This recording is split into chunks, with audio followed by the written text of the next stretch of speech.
Shutterstock Music. Good evening, ladies and gentlemen. Welcome to another episode of Black College Experience.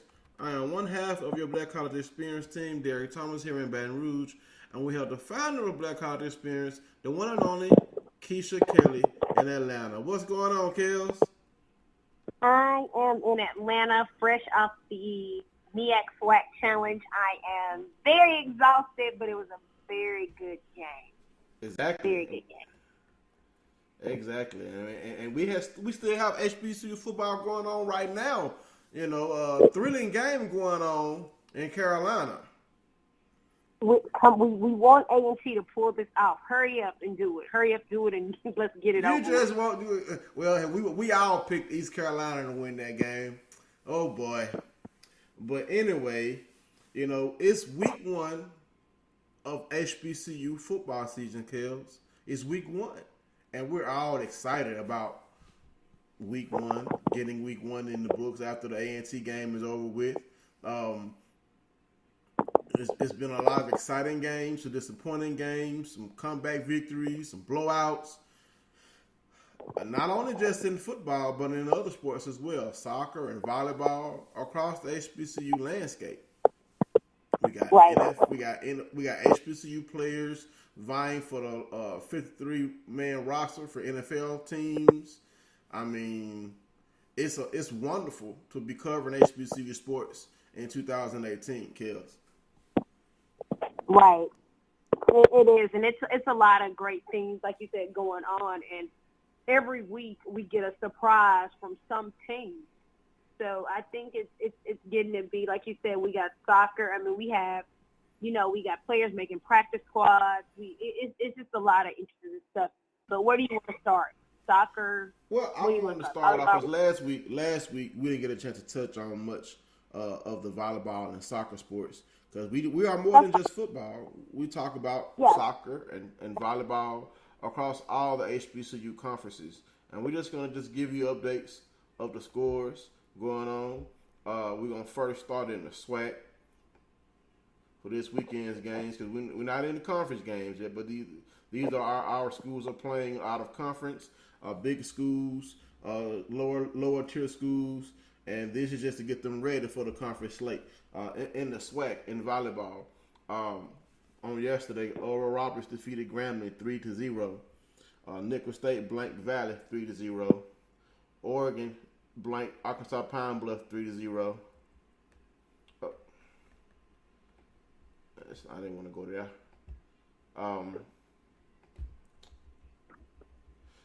Let's see. Grambling lost to Missouri State 3-0. University of Houston blanked Nevada 3-0. Maine defeated Alabama A&M 3-0. Not a good week for HBCU squads on this weekend. Howard versus Southern. Howard defeated Southern 3-1. Utah Valley defeated Arkansas Pine Bluff 3-1.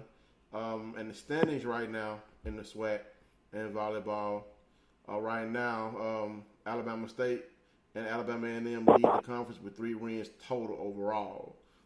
Texas Southern with 2 wins, Jack State with 1 win, and everybody else has not gotten in the win column yet. So, you know, a little slow start off out of conference for the volleyball teams, and we know that's going to change, of course, once conference play starts.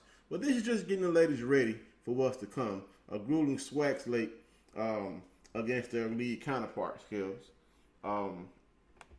And, you know, in soccer up here in the SWAC. And, you know, we had a good friend of ours switch leagues and switch teams, jumping from one championship team to another championship team, and we'll talk about that a little later. In soccer, Howard lost to Longwood 4-3. Alcorn State was blanked by Nickel State 6-0. Texas State blanked Prairie View 3-0. Alabama State lost to Presbyterian 3-1. Houston Baptist defeated Prairie View 3-0. And that's all I have in soccer and the SWAC. In the MEAC, let's pull this up here.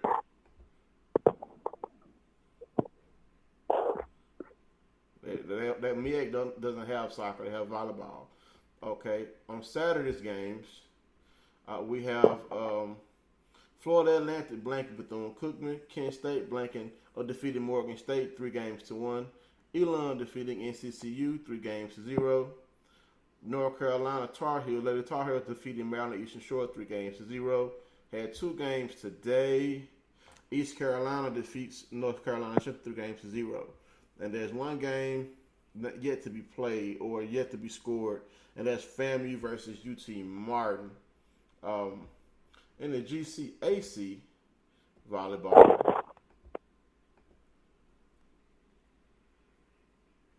all right, in GCAC volleyball, we have Friends University losing to Dillard 3-0. Houston-Tillerson University blanked Dillard 3-0. Martin Methodist defeated Suno 3-0. Lynn College defeated Tougaloo 3-1. Texas College loses to Philander Smith 3-1. And Talladega is blanks Lemoyne on 3-0. In the CIAA in volleyball,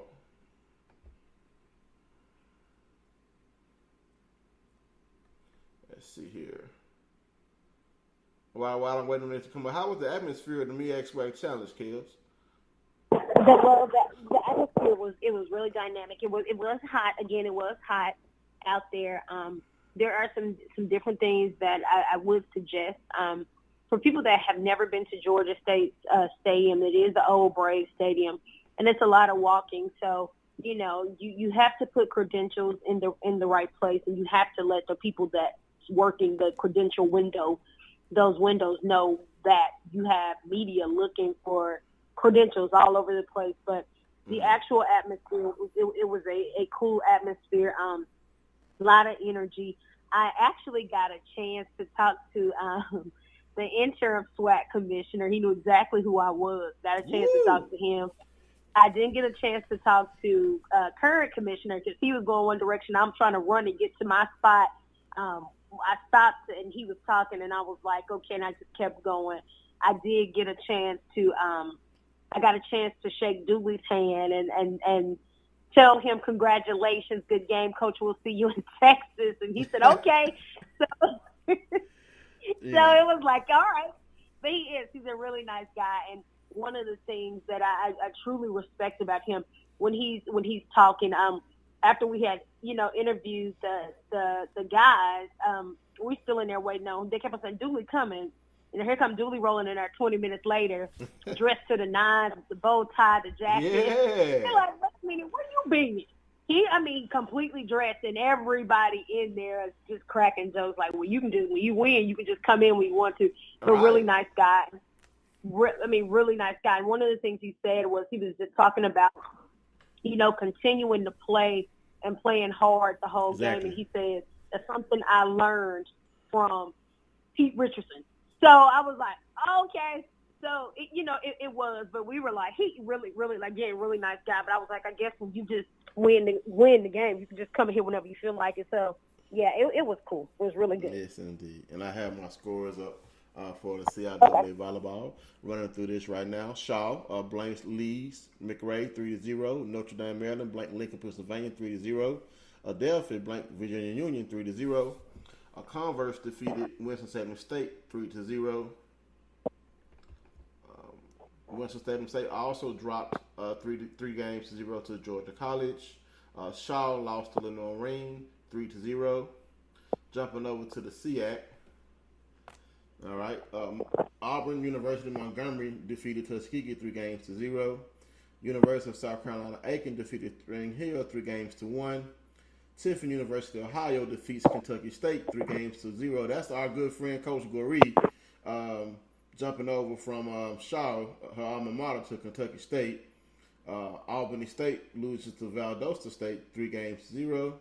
Lane gets blanked by Harris Stowe State University 3-0. And of course, and the last game is University of Illinois Springfield blanking Kentucky State 3-0. And while we're talking about that, like I just said, Coach Goree, championship coach at Shaw, built that program up. Is now the head coach for Kentucky State, and she's going to be a guest later on this month. And she's going to talk to us about her decision to leave Shaw and go to Kentucky State. Because Kentucky State won the SEAC championship last year. So while we're there, breaking news: North Carolina A&T defeats ECU 28-23. Wow. The game is over. You know what? HBCUs have arrived. Again. You know, again. That's what I'm talking about. You know, we have arrived. They're 2-0. They defeated a top team in the FCS, Jacksonville State, last week. And even though ECU is in the American League, they're a perennial bowl team. I mean, I don't remember what their record was last year, but ECU has put players in the NFL. They've been to a couple bowl games. They're a very talented team. So North Carolina A&T is showing you can go to an HBCU and play quality football. But while we're on that game, you know, we're all ready to talk football now. Or you want to take a commercial break before we jump in straight into football? Let's take a commercial break and come back. So we'll take a commercial break and we'll jump right into football. And the first game we're going to discuss is going to be the game that just ended. North Carolina A&T, as Kels reported, defeating East Carolina. And we're going to talk about the Swag MEAC Challenge and the whole slate of HBCU games that occurred this weekend. We'll be right back in 31 seconds. I already knew that I was going to go to college, from a young age. I definitely want to major in political science. After that, I'm going to get my law degree. Then I'm going to come back to Detroit, boost the economy, become the mayor or something, try to make the situation better for other people. I feel like I owe it to the city. I'm determined. It's gonna happen. My name is Justin, and I am your dividend. All right, we're back, ladies and gentlemen. And like Kels just stated, breaking news. The North Carolina A&T Aggies, the HBCU national champion, just defeated East Carolina, the East Carolina Pirates out of the American Conference, 28-21. The Aggies came all the way back, scoring 14 points in the fourth quarter to upset East Carolina. Lamar Raynard threw for 94 yards and 1 touchdown. I think he got hurt. So the backup quarterback came in and led them to this victory. And that was Khalil Carter. Khalil Carter came in. He was 7 for 9 for 93 yards and 2 touchdowns. Marquell Cartwright ran for 68 yards. But through the air, Malik Wilson had 7 catches for 89 yards. I saw the 49-yard bomb that he caught, Kels, and it was a thing of beauty. Elijah Bell, 6 catches for 65 yards and 1 touchdown. And Zachary Leslie, 2 catches for 17 yards and 2 touchdowns. North Carolina A&T, Kels, is for real. They are. They are. They are for real. So they're serving, HBCUs are serving notice. I mean, they're serving notice, that they can compete with maybe not the top tier of PWI FBS, but definitely with that group of 5 level, maybe lower run group of 5 level. 2 years ago, Grambling was about to beat Alabama. I'm sorry, not Alabama.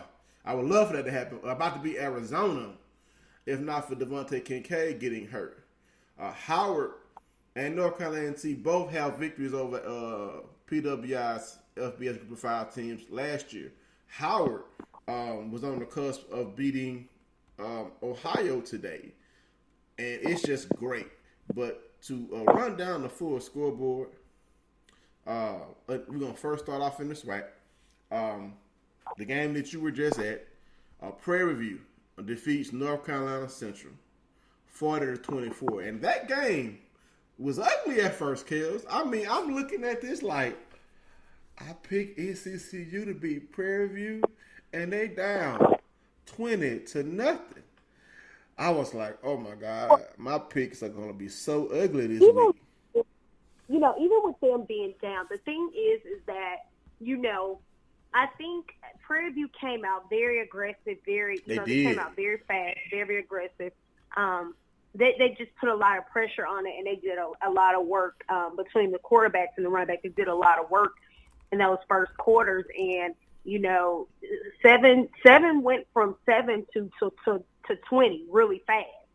And all I kept thinking was that if North Carolina Central doesn't score by halftime, they are done. They did at least score by halftime, but the game got very interesting when it came within 2 points. It got very interesting because all of a sudden the momentum started to shift. But there were plenty of questionable calls on holding. It's different when you see it on TV versus being in the actual place and you can see it for yourself and on the sidelines. It was a lot of holding calls. But it was a dynamic. They came out swinging, and that's how they finished. Yes, indeed. And stats in this game, Jalen Morton, 19 for 35, 264 yards and 2 touchdowns. But the game breaker was diminutive Tariq Cornish-like running back, DeWanya Tucker. He ran for 267 yards and only 1 touchdown. One of his touchdowns got called back, and he looked like Tariq when he was running. Jalen Morton also ran for 72 yards and 1 touchdown. He's the load, Kels. He's 6'3", 230 pounds. And Caleb Broach also ran for a touchdown. For North Carolina Central, Chauncey Caldwell threw for 269 yards, 2 touchdowns and 1 pick. And that was the game. Prairie View, had that third quarter where you thought NCCU was getting ready to come back, and Prairie View decided, you know what, we're not going to let this happen again. They let Rice come back and take the lead. Doodle was like, oh, nope, not again. So, they put their foot back on the gas, kept NCCU out the end zone in the fourth quarter while scoring 14 of their own points to put the game away. And that was your MEAC SWAC challenge. Again, won by a SWAC. And we're 9-4, and MEAC SWAC challenges creeping up on the MEAC, Kels, creeping up on them. That's it. That's true. So, just a thrilling game. Thrilling game. When you have a game like that, it's just, it's just been good football across the HBCU landscape by the top team. Now, the lower half team, not so good, but hey, you want your top teams to perform, and that's what's been going on. Now, to go ahead and run down the SWAC slate, Jackson State loses to Southern Mississippi 55-7. Grambling loses to ULL, a game that I picked. I don't know what my brain was. Maybe I talked to Chad too much this week. That week. Loses to ULL 49-17. I want to know. I really want to know what seriously made you think that Grambling was going to be ULL. I really want to know. Chad hyped me up on Arthur Clark, man, and he didn't even start. I looked at what ULL had coming back. They had a new quarterback. They lost a lot off their team last year. New coach, you know what I'm saying, versus they got a SWAC. Quarterback. Grambling got a quarterback. What's that? They both got new quarterbacks. Yeah, but I just felt like, this is the SWAC champion. They going to catch ULL slipping. No, you didn't believe that they were going to catch them slipping. Nobody actually thought, with the exception of you and Grambling, thought that ULL would lose. I'm blaming that on Chad, man. Me and Chad been talking about this game all week. I was supposed to went to the game, wasn't able to go. You know what I'm saying? So, thin line between delusional and just being just common. That's common sense now. So I drank the Grambling Kool-Aid, huh? Yeah. Now, they'll think that. But come on now. That's just like me saying, oh, yeah, we just definitely going to go out here and beat LA Tech next week, or we know we going to do something against TCU. I was surprised we got that 1 touchdown. Yeah, and that game there was not pretty. We have my line brother Patrick Perry on. What's going on, PP? Man, been a busy day for me. Seeing PVP, CU, and then came from a soccer game, and then seeing A&T beat ECU again. So, hey, it's been a good, busy day for HBCU. It has. Good. Awesome week. Okay, so let's talk about Derek again. How he really thought that Grambling was gonna be. We're finna get off me, man. There. We're finna get off me. You know, because I'm blaming that on Chad. And Chad fault. But while we're here seriously talking about North Carolina A&T, North Carolina A&T is just another. They're just on another level now, and they're going to be ranked at least number 2. Like in FCS, if not 1, they're going to be ranked higher because of the point system. So it's going to be interesting, and I wouldn't be surprised if they wanted to bypass the Celebration Bowl. I wouldn't be surprised at that, but they are rolling right now. North Carolina A&T is rolling. They rolling. They are rolling on the river like Tina Turner. I mean, They are. So, but running down the rest of this SWAC slate, another game that I picked, and you right along with me, Kels. We both picked Miles to beat Alabama A&M, so we both off our Mark Rockers. I don't even know what we were thinking with that. Like, seriously, I just wanted them to win. I guess I don't even know what we were thinking. I don't know. We picked wrong there, and then turned around and picked Pine Bluff to be Morehouse, and turned around and been wrong there too. So I just don't know. Yeah, but you know what? Morehouse, upsets Pine Bluff, 34-30. We all also picked Tuskegee to beat Alabama State, where Alabama State wasn't hearing none of that. And kudos to the guys who predicted this on our page when we posted last week that predicted Tuskegee was going to be 6-3 against Alabama State, and it happened. So kudos to those guys, those Alabama State fans who just knew in their heart that their Hornets were going to pull out this game against Tuskegee. And then we have the Braves, ugly game against Georgia Tech, 41-0. And then your Jaguars losing to Texas Christian, 55-7. Congratulations to Coach Haywood. Texas Southern defeats UT Permian Basin, 26-16. My alma mater got thrashed by North Dakota, 35-7. Got a chance to watch that game a little bit on Pluto, but we were no match for North Dakota. The Nancy era starts out with an L, so we're on to the next week, though, in the SWAC.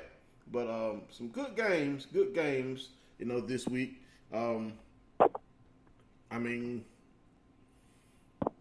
I for the life of me don't know what happened with Miles. 37-0. But let's jump over to the MEAC. We're going to jump over to the MEAC because, we just talked about the big game in the MEAC. Two biggest games in the MEAC, the MEAC SWAC Challenge, and also North Carolina A&T defeating East Carolina. So we've already covered those two games. The Howard Bison, Kels. Howard, I mean, this is unbelievable. Howard definitely won't be invited to play Ohio next year. That's another game that's too close. Kaylin Newton had a really good game. So, needless to say, they won't be playing Ohio probably next year. That's the game that's off the table. Right. I mean, here's the thing. Howard was winning in this game. I mean, Ohio had to come back. Howard loses the game 38-32. Like you said, Kaylin Newton threw for 439 yards, ran for 93 yards. Jaquez Ezra caught passes for 223 yards. I mean, it was just mayhem there. And, Coach Mike London, our frat PP, is building a good team at Howard. I mean, they're going to rival North Carolina A&T, as far as their ability to compete with the lower run FBS squads. And, we know they can beat them. They did last year. Came up just short against Ohio. PP? Yeah. Vincent Brown, Valley alum, he's the assistant. He's the defensive coordinator there, right? Huh? He's the defensive coordinator there, right? Yeah, an assistant head coach. Yeah. So yeah, Howard. Man, Mike London. I said that when he probably would be back at a FBS school within 3 years, and man, he's doing everything in his part to hold true to that. Because Howard won 7 games last year. Ain't no reason why they're gonna win 8 or 9 this year at least, and they don't play A&T, so that's gonna be. Well, I mean, really. Here's the thing. We know coaches, they want to compete at the highest level, but sometimes the highest level don't love you. You know what I'm saying? And Mike London was not giving a fair shot at Virginia, so he's building a nice little program at Howard. No, you're not gonna make the millions. No, you're not gonna be competing for the NCAA playoff championship, but you can build a nice program and earn a nice living for yourself at Howard, a place where you can become revered, and potentially break some records. I mean, I said the same thing about Haywood. I didn't think Haywood was going to be at Texas Southern long. Haywood may not have a chance to leave Texas Southern on his own accord if he does not improve this year. But, it's good to see HBCU teams being able to compete with FBS schools, running down the list, of Florida A&M versus Fort Valley. I think that's a Jake Gaither Classic. FAMU blows out Fort Valley State 41-7. Buffalo defeats Delaware State 48-10. Georgia Southern beats up on South Carolina State 37-6. This is a shocker. Virginia State losing to Norfolk State. I picked that game. We all picked Virginia State to beat Norfolk State. So I didn't see that. Kels, what did you think about that game? We both picked Virginia State. For one, Virginia State played in the championship last year. So, exactly. For them to finish as high as they finished last year, I did not see. But if they played in Norfolk, it's understandable. I still predicted that they would. And I thought they would have actually went away very high. Like, I thought the game was about 34-13, somewhere around there, whatever it was. I was thinking, like, on the flip side, I thought whoever they play, I'm thinking that they were playing Norfolk, that they would have beat Norfolk pretty bad, but I see it was the opposite. Right. I mean, I guess you could say the loss of Trenton Cannon, I call him Trenton Cannonball Run, now the New York Jets running back. The loss of Trenton Cannon to do everything running back may have been too much for Virginia State to overcome. But on to the next game. Now, Bethune-Cookman versus Tennessee State. Everybody picked Tennessee State except for Manning. Manning picked Bethune-Cookman, and I think Mo picked Bethune-Cookman. Let me make sure. I got to add Mo to the actual list. Yes, Mo picked Bethune-Cookman. So we all picked the game right except for Mo and Manning. Again, Manny Muhammad is a former Jackson State offensive lineman, and Mo Carter is a Southern University alum, right, Kels? And he's the sports director. What channel in Alabama? Who? Mo Carter. He's in Huntsville. He's in Huntsville. Yeah, I don't know the name of the channel, but he gave me some picks. He's on WZDX is what he's on, Channel 19, WZDX. All right. So, and then the last game in the MEAC is Townsend gets beats up on Morgan State 36-10, and that's all in the MEAC. Jumping over to the SEAC in football.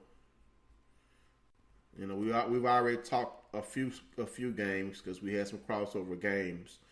So we've already talked. We're gonna skip over those games. Well, I may just mention them. But we already talked about Miles versus Alabama A&M. Don't want to talk about that no more. That's a bad pick for me. Slippery Rock beats Kentucky State 38-31. Another game that we picked, crossover game, SEAC versus CIAA. Elizabeth City State versus Central State. And I think if I'm not, I think that's a classic game, a smoke classic, I think. So we got to give props there. That is Coach Anthony Jones, former, of course, Alabama A&M and Pine Bluff coach. So that is Coach Anthony Jones. So they did win. Yeah, they won 19-10. So I got a victory there. So I'm happy. Running down the rest of the slate in the SEAC, Lincoln University of Missouri defeats Lane 10-7. We already talked about FAMU versus Fort Valley State. We've already talked about Alabama State and Tuskegee. We've already talked about, we mentioned Morehouse and Pine Bluff. So Morehouse goes into Pine Bluff and defeats Pine Bluff 34-30. Florida Tech beats up on Benedict 33-14. And Albany State loses to Valdosta State 45-14. And the only person to pick Albany State was you, Kels. I picked them on good faith, trying to be funny. I knew that was Can I claim the same with Grambling then? No, because you go with Grambling no matter what the flow is. I don't care if they playing in conference or out of conference. You just choose Grambling. No, we knew that ULL. Champions no, preference. but last year, Valdosta and Albany State actually started. They actually had a pretty good game. ULL and Grambling wasn't having no good game, bro. That wasn't happening. I guess because I'm taking my lump this first week. I'm gonna do better next week. Now jumping over to the CIAA. Oh boy, CIAA has a new website. So let me pull this up. I know my good buddy Amir Hall had a good game, but his team fell short this week. Amir had a very good game on yesterday. Actually, he threw for 365 yards, 2 touchdowns, 13 carries for 58 yards. So, yeah, he had a really good game yesterday. I started following Amir Hall because you follow Amir Hall. So I started following Amir Hall so I could see too. But he had a really good game. They lost in a blowout to Wagner 40-13. Also running down the slate of games for the CIAA. Wingate beats up on Justin C. Smith 36-0. Campbell beats Cowan 49-26. Pikeville defeats Livingstone 52-23. This weekend's games: Jacksonville defeats St. Augustine 63-14. Virginia Union defeats Seton Hill 34-28. We talked about the East Elizabeth City versus Central State game. Hampton defeats Shaw. You know, Hampton is no longer in the MEAC; they're in the Big South now. So I gotta make sure that I remember to go check the Big South Conference to see who Hampton plays. You know, and we already talked about Virginia State and Norfolk State, and then Winston-Salem State and UMC Pembroke was postponed. I think that game will be played later. You know, it's rescheduled. Don't have when it's rescheduled, but it will be rescheduled. Oh, what? Winston-Salem State and what's that? Winston-Salem just won 23-20 over Pembroke. Yeah, they won. Yeah, they won. Okay, good. They have the scoreboard I'm looking at hadn't updated yet. But I'm glad Winston-Salem State won. That's good. That's a classic game that they're playing. They said that from what I did, I talked to Stephen Gazer today, and he said they go 2-2. He said so they'll win, their team will win. Winston-Salem will win, UNC will win. He said so. I think it was their turn to win, and they messed up the rotation, and Winston-Salem won. Yes, indeed. And last but not least, Fayetteville State defeats Lincoln, Pennsylvania 32-0. And that's all of our games for the 4 major conferences. Of course, none of the private schools played this week. As far as West Virginia State and Langston, they play next week. So we're going to be looking at picking some of those games for our private or non-HBCU conferences. Independent schools, they also play football. Edward Waters played this week, and I don't think that game was pretty. So let me pull that up. Yeah, Edward Waters loses 50-13 to Lindsey Wilson. So Edward Waters starts out 0-2 on the year. Hopefully they can get going over there with their new coach.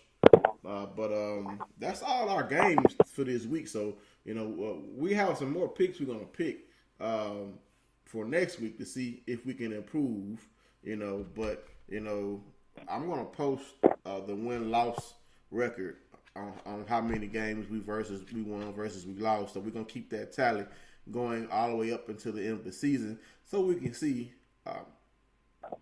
how we're doing this week and try to keep up with our guest pickers whenever they come in. But it's good to have football back. I'm glad that it's back. I'm happy that it's back. And, it's the most exciting time of the year, I mean, when people say it's the most wonderful time of the year, they think Christmas. Nope, I'm talking about football season. It's football season, not Christmas, But moving right along, and just let everybody know next week, September 9th, we will have the new SWAC commissioner, Dr. Charles McClellan, Jackson native. He also went to Callaway High School, which is my high school. He will be our guest next week on the Black College Experience. And, I was watching his interview at the SWAC MEAC Challenge, and he has a vision for the SWAC. He wants to get the SWAC back to where it was in the old days. He wants to bring the pride back, and this is a man who knows the SWAC. So I think he has the ability to get it done, Kels. I think so too. A lot of people, from what I understand, he is a workhorse. That's definitely what we need. Both you, I, and Patrick, we can all contest to what the past was like, what that looks like, and what we want the future to look like with the SWAC. And, no doubt all the things he's done in those different areas, I think it's far time that we get somebody that's for the interest of, for our conference and that really cares about things. One of the games that I definitely think we need to touch, that I think it wasn't a shocker, but it was a shocker for them. Right. Tennessee State and Bethune-Cookman, yeah, they wore them out. They wore them out. The lights went out for some apparent reason, though, because my nephew was like, hey, the lights are out. But they wore pulled them the out. Ravens versus 49ers New Orleans debacle? They did. They pulled that debacle. They wore them out. They wore them out. They wore them out. So, but we have more football news to talk about because, Okay. the NFL is down to its 53-man rosters. And we have several HBCU prospects and several HBCU NFL stalwarts still in the NFL. Not as many as we would all like, but hopefully with the HBCUs performing that they're performing lately, that the NFL will take notice and give more HBCU prospects chances to make NFL rosters. Not just signing them and also then cutting them days later. Actually giving them chances to beat out some of these FBS guys who may think they deserve to be in the NFL because they went to Alabama, they went to Florida. They don't want to sign a grind them out player who's looking to just work their way into the NFL. Guys like Danny Johnson, Martez Carter, trying to make it in the NFL. Lenard Tillery trying to make it in the NFL. But I'm just going to go down the list by team. This includes draftees and free agent signees and NFL stalwarts. The Cardinals have 3 kills. I went down the list, checking every NFL team to see how many HBCU prospects were on each team. The Cardinals have 3, and stalwart Anton Bethea out of Howard. He's been in the league 13 years. He is the grandfather of HBCU players in the NFL. Rodney Gunter out of Delaware State, defensive tackle, been in the league 4 years. And Gremlins, Chad Williams, 2 years. The Ravens have 2 HBCU players on their squad. Anthony Levine, defensive back linebacker out of Tennessee State.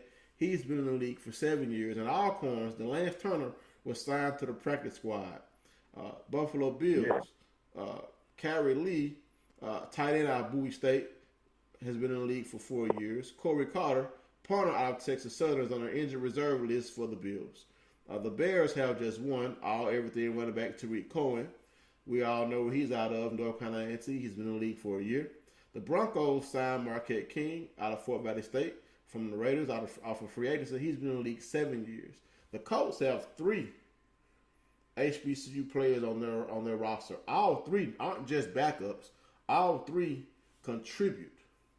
They have Darius Leonard out of South Carolina State. They say he's going to start at linebacker for the Colts. And, of course, Chester Rogers out of Grambling, looking to solidify his role in their wide receivers corps. And Grover Stewart, defensive tackle out of Albany State. The Chargers have Grambling's offensive lineman Trent Scott on the practice squad. So he's going to be looking to see if he can, learn and grow and improve his technique so he can get on that main roster. The Rams have one player, Ryan Davies, defensive lineman out of Bethune-Cookman. He's on injured reserve. The Dolphins have William Hayes. He's the great uncle of SWAC players. He's been in the NFL for 11 years out of Winston-Salem State. The Saints have former UAPB standout Teron Armstead. He's been in the league for 6 years. The Giants have Antonio Hamilton out of South Carolina State. He's been in the league 3 years. Jawill Davis, wide receiver up Bethune Cookman, on the practice squad for the Giants. The Jets, like I said, Trent Cannonball the running back out of Virginia State, made the Jets roster. And they also have Isaiah Correa out of Alabama State. The Raiders have one. They drafted Brandon Parker, rookie out of North Carolina A&T. And, of course, the Redskins have 3. They have your Southern University Jag alum, Danny Johnson, at cornerback. And he's looked to provide some good defensive play, Kels. They really like Danny. Kels, I see you posted it all. You're very proud. So talk about Danny making the Redskins. How does that make you feel? I'm laughing just because it sounds so funny. You asked me that like you interviewed me. It sounds so funny. That when we actually saw it, the funny thing is somebody called me from Dallas on Thursday before I had a conference call, and he said, I'm very nervous about Danny. And, we all know that they get on Twitter, they get on Instagram, they get on all these social media sites, and they start tweeting stuff. And as media, we're trying to find the underlying answer. Like, okay, what does that mean? Well, what does that mean? And, he has all kind of underlying things that he was saying. So we're like, okay. So the guy says, he's like, I'm kind of nervous. I said, well, we'll find out. I said, I think Danny's pretty safe, but we'll find out. Right. So as I'm scrolling and I see it, and I'm just like, I scroll back and I'm like, okay, I read the whole thing and I'm like, okay, he actually made the roster. He actually made it. And those type of emotions, those are the type of things that you really can't put into words. Right. You really can't.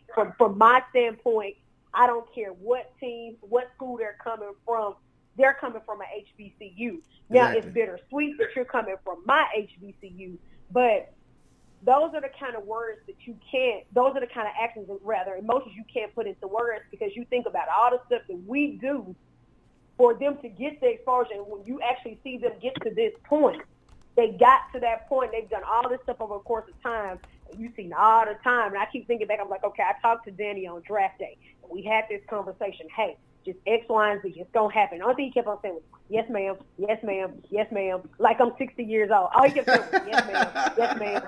So to get to this point, and you just like, all I can go back to is, yes, ma'am, yes, ma'am. It's just it's a great feeling. And I was at first, initially when they talked about DeLance Turner being cut, I was really pissed off until I seen, they had waived him, and then I see the practice squad. I was like, okay, that's fine. I'll take that. Which, of course, they'll throw us on special teams, and that's fine. I'll take $200,000. That's fine. That's okay. Well, he's on the depth chart. He's running third string behind Quinn Dunbar and Fabian Moreau. So we're gonna hopefully, Danny can move up and showcase his ability to play cornerback. Moreau is not a wily veteran. He's only been in the league for 2 years. So, he's still a young player that Danny can measure himself up against and try to exceed. They're going to be taught by a good veteran cornerback in Josh Norman. So, he is the leader of that defensive backfield. So, he has a good veteran that he can learn from. And of course, we know Doug Williams is there, so he's been bringing in HBCU prospects. And the rest of the HBCU prospects that the Redskins have, they have defensive lineman Anthony Lanier out of Alabama A&M, 3 years, and Darvin Kidsey, the wide receiver out of Texas Southern, was signed to the practice squad. Kel, so he had a pretty good preseason performance with the Redskins, and obviously they liked what they saw. Not to put him on a 53-man roster, but to sign him to the practice squad, because it's a lot of high-profile wide receivers out there, former first-round draft picks that got cut, like Corey Coleman, that was traded from the Browns to the Bills. He got cut. What's the wide? The Saints just cut a guy, Michael Floyd, another former first-round draft pick. So, they could have signed these guys, but they chose to sign Keesey because he did perform in the preseason for them. And we want to congratulate all of the HBCU prospects, the young guys, all the way up to the stalwarts. We're glad that you're blazing the HBCU trail. You give us something to talk about. You give other HBCU prospects something to dream about. They say that, hey, I came from an HBCU and I can play in the NFL too. And one newsworthy thing I want to mention, the Titans did sign former Southern University legend Lenard Tillery, but unfortunately 5 days they released him to get down to 53. We're hoping Lenard can catch on with the team and showcase the ability that we all know he has, because an injury derailed his chances last year. Hopefully he's back healthy and can showcase his abilities, because I want him with my Chiefs, Kels. I am not giving up. I want Lenard Tillery with my Chiefs. Sir, no, he's over here with the Titans right now. Well, they cut him. I just looked at it when I went through the rosters. They cut him to get down to the 53-man right. Yeah. They signed him 5 days ago, and then they just released him to get down to 53. Maybe the Titans hadn't. Hopefully, they're signed to the practice squad, but I just want him to get a chance to showcase his skill set. He wasn't on a squad early in the preseason. He signed with the Titans late. Hopefully he'll get a chance to, like I said, showcase his abilities. The 49ers just lost their starting running back to an ACL tear, so they need to get on the phone and call Lenard Tillery and see what he can do in that offense, because the man is a dynamic talent. He can catch the ball out the backfield. He can run it. He's a willing blocker. He just needs a chance to showcase what he can do in the NFL, and he hadn't really got a chance to do that yet due to injury. But we got about 9 minutes left in the show. So are we ready to get down with some picks before we get out of here for next week? Or do you have something else you want to talk about before we get into the pick scales? No, that's fine. All right. So, and next week we will ask. I don't know if it's gonna be politically correct to ask the commissioner to pick games. We may ask him to pick the games outside the swag, because I just want the man to be fired. No, don't want to be fired. All right, so week 2 picks, and of course I picked the games that we're gonna pick based off matchups. I did add you Jags to the list because I got bombarded with one Southern on there. So this week the Southern University Jaguars were picking the game against La Tech. So, Kels, Southern versus La Tech, your pick. It's going to be Louisiana Tech. PP? La Tech by a lot. Yeah, and it's going to be a sweep, La Tech. All right, up next, the Southern Heritage Classic, Jackson State versus Tennessee State. Kels? Definitely going to be Rod Reed here. Definitely going to be Rod Reed. Yeah, definitely going to be Tennessee State. PP? Tennessee State. And that's another sweep, Tennessee State, for us. Now, right now, to me looks like one of the strongest teams in the SWAC, Prairie View versus Sam Houston State. Kels? Last year they played Sam Houston pretty close. They did. But I don't think they're going to be able to close this deal, so I'm going to take Sam Houston here. PP? I'm going with Prairie View because they look fast today. I'm going to agree with you, LB, but here's the thing. Dooley has to have Prairie View continue to step on the gas because a team like Sam Houston State, with the offensive firepower that they have, you got to keep the foot on the gas with them. I mean, they came out, they blitzed NCCU and let them come back, and then they blitzed them again to end the game. You can't play like that with teams. That's how Rice got back into the game. That's how NCCU got back into the game. Prairie View could really be sitting at 2-0 right now. I'm gonna roll with the Panthers this week. I picked against them last week. I'm not gonna do it again. Up next, Grambling versus Northwestern State. Kels? Northwestern State. All right. They played Texas A&M last week. They kind of played them pretty good before, of course, the talent of the roster got to them. PP, who's your pick? Ooh, man. I guess for now I will go with Grambling only because of their defense.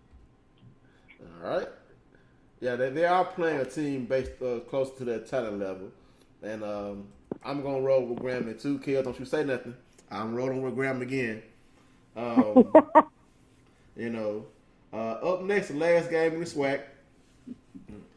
An in-state game.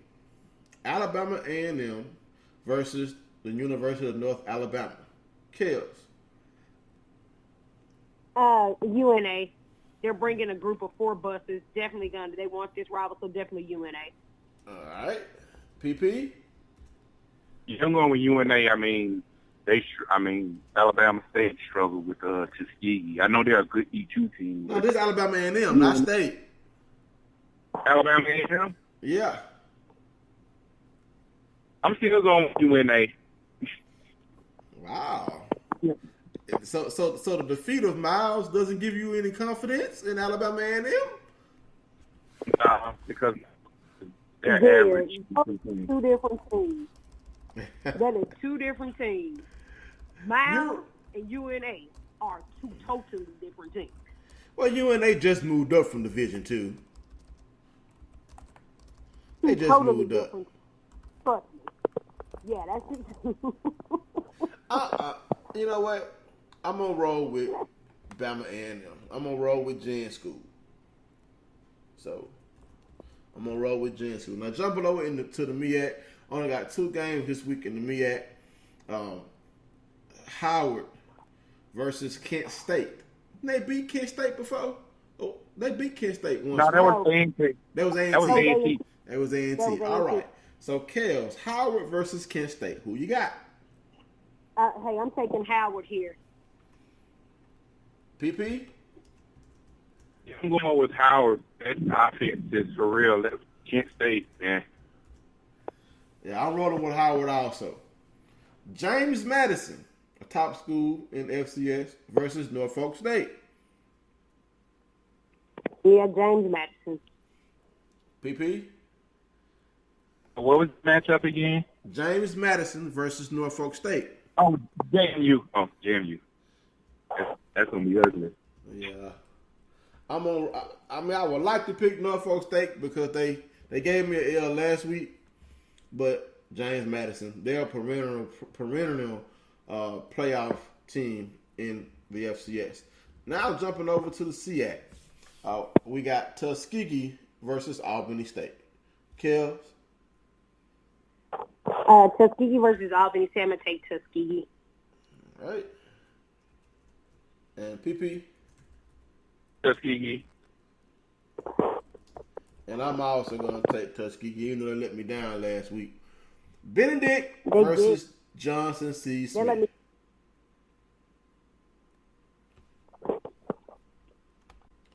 Benedict versus Johnson C. Smith. Kels? Benedict. All right. PP? My buddy goes, she teaches at Benedict, so that's my adopted school, so I'm going to go with them for further notice. You know what? I want to go with Johnson C. Smith, but Carlos Thomas is no longer in that secondary. So I'm going to also roll with Benedict.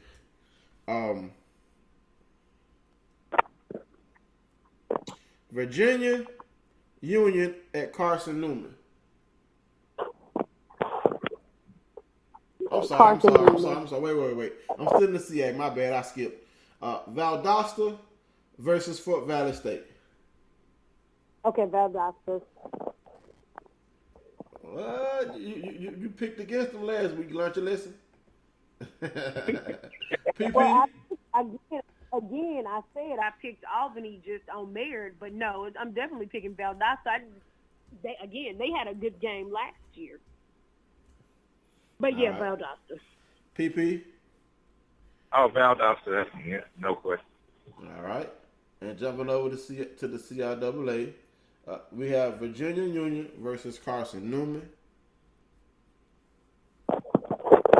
Carson Newman. PP. Yeah, Carson Newman. Okay. I don't want all these. I'm gonna go with Virginia Union. I'm gonna be a wild card here, and I'm gonna take a risk. Bowie State versus Alderson Brodus. Kels. I don't even know who that is, so I'm just gonna take Bowie State just because I don't know who the other team is. I don't even know who the other team is. PP. Yeah, I'm a sub D2 school, so with Amir Hall. Yeah, I'm going with Bowie State. All right, now jumping over to our non-HBCU conferences, private and independent. West Virginia State versus Virginia Wise. Kels.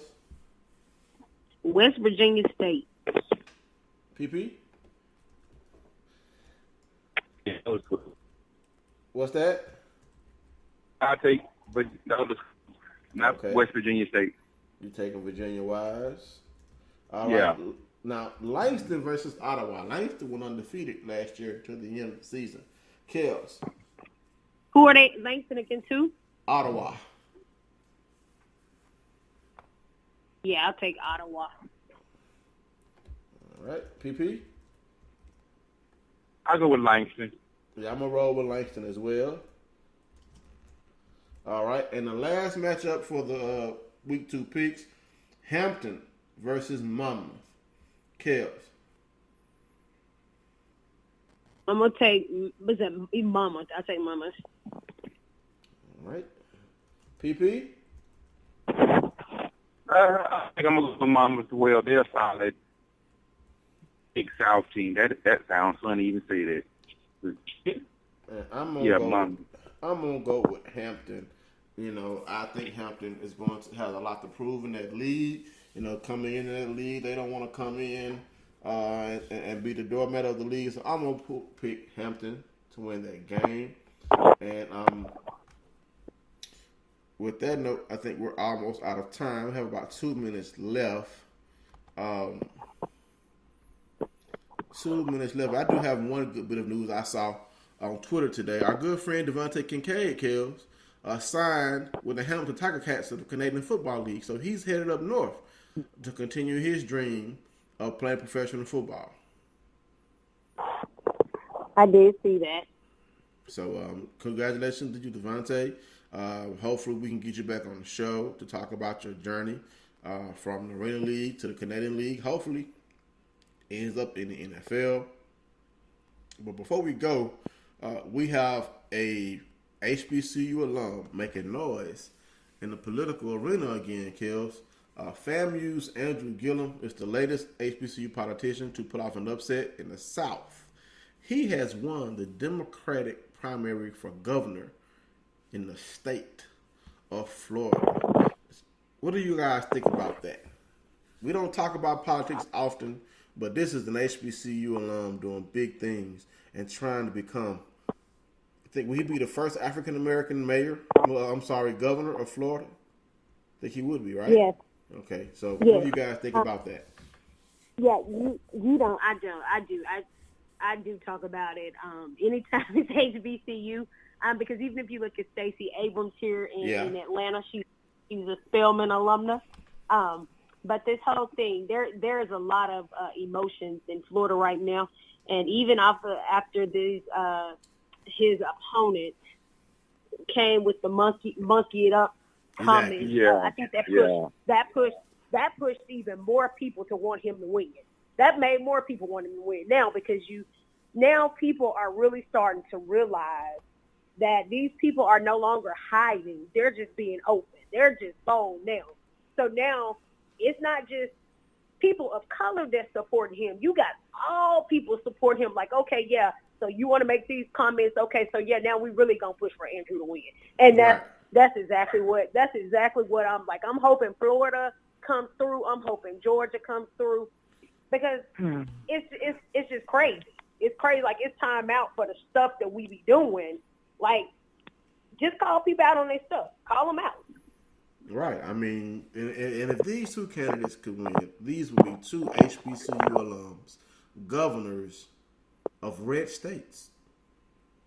I mean, right. Yeah, so congratulations to you, Mayor Gillum. He's currently the mayor of Tallahassee. Homegrown HBCU alum, trying to make a change in the world. First off, in his state. And it needs it. Florida definitely needs it. They definitely need it. So that's all we have for sports this week. Make sure you tune in next week, as we will have the SWAC commissioner, Dr. Charles McClellan, as a guest on the Black College Experience. He's going to talk about what he expects to do in the SWAC, his vision for the SWAC, and we're just going to have a good, candid conversation with him.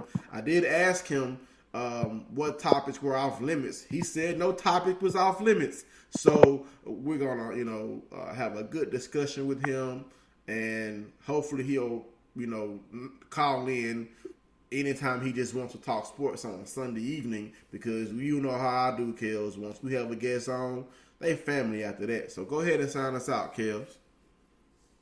Okay, so we are signing out. Thank you, everybody, for joining us this week. Have a safe Labor Day holiday. Don't eat too much, people. We all eating all the good meat. Think of me. Please think of Kel, because I don't eat meat, so think of me. And I am very excited to have the commissioner on next week. Yes. I'm not asking the commissioner to pick no games, though. I ain't. Well, I want to send a shout out to my mom in Jackson, Mississippi, my daughter, Naja Lane Thomas, and also a special shout out up in heaven to my big sister, Kiwana Thomas Gaden. Your baby brother, miss you. Love you. We out of here. Peace out.